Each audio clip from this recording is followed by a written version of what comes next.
اغرب ثلاثه الحوايج كيديروا الشناوه في السنه الجديده ديالهم.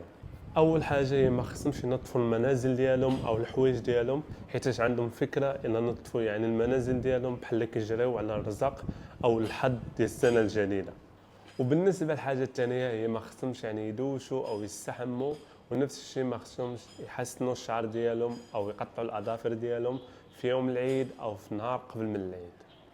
وبالنسبه للثالث اغرب حاجه كيديروا شنو في السنه الجديده ديالهم، هي في النهار قبل من السنه الجديده كيتجمعوا العائلات كاملين باش يتعشاو، وكيكون حط طبق او حط طبسيل فيه الماكله، والعائلات كاملين كياكلوا غير من المنتصف ديال الطبق وكيخليو الماكله في الجناب.